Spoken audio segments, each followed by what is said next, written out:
একটা মায়ের ভালোবাসতাম ভাই, বুঝছেন। 3 বছর রিলেশন ছিল, মানে যে রিলেশন করে যে পুলা মায়ের যে হাত ধরে, মানে ছেলে যে মেয়ের হাত ধরে কোনোদিন হাতও ধরে নেই ভাই। তারপরে যে 3 মাস 4 মাস রিলেশন করে যে কিস টিস করে, মানে এইসব কোনোদিন চিন্তা ভাবনাই করি নাই, বুঝছেন। তারপর হঠাৎ একদিন বলতেছে যে দেখো, তুমি যদি আমার বিয়ে করো তাহলে তোমার স্টাবলিশ হইতে হইব, এখন তোমার কিছু একটা করতে হইব। পরে আমি অনেক চিন্তা ভাবনা করলাম যে যেহেতু আমি আরো ভালোবাসি করে বিয়ে করবো, তাহলে আমি কিছু একটা করি। পরে 1 বছর এইভাবে চলার পর আমি আমার ফ্যামিলি ছেড়ে আমি গাজীপুরে চলে গেলাম। তারপর একটা ভালো জব নিলাম, ফার্মাসিউটিক্যাল একটা জব নিলাম। জব নেওয়ার পরে 2 বছর আমি নিজের এস্টাবলিশ বানাইলাম অনেক পরিশ্রম করে।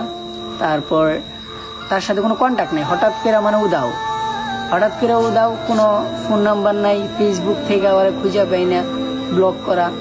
তারপর এই বাড়িতে আসলাম, যেখানেও থাকে ওইখানে আসলাম। এই কিছুদিন হলো, 4-5 দিন হইলো, ওর আইডিটা অনেক কষ্ট করে ম্যানেজ করছি। ম্যানেজ করার পরে নক দিছি, কোনো রিপ্লাই নেই। পরে অনেকগুলো টেক্সট করার পরে সে রিপ্লাই দিছি। দেওয়ার পর বলতেছি যে দেখো, এখন আর সম্ভব না, আমার বাসা থেকে বিয়ে ঠিক করছে, আর এখন আমিও রাজি, আমার ফ্যামিলির ঊর্ধ্বে আমি যাইতে পারবো না। তারপর আমি বললাম যে তাহলে আমার লাইফটাকে তুমি নষ্ট করে কেন দিলা?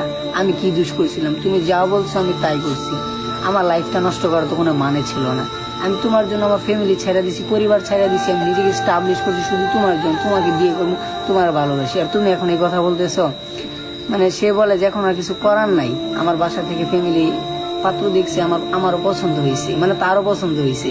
মানে বিষয়টা মানে শোনার পর আমরা ভাবতে পারতেছেন বিষয়টা কি হয়েছে ভাই। আসলে মানুষ যে ডিপ্রেশনে যায়, কেন যায়, এটা মানে আসলে একটা মানুষ যে ডিপ্রেশনে যায় সেই বুঝতে পারবে মানুষ সুসাইড কেন করে। মানে আমি আর বইলা বুঝাইতে পারবো না ভাই, বুঝছেন। মানে মানুষ কতটা কষ্ট পাইলে মানুষ সুইসাইড করে ভাই।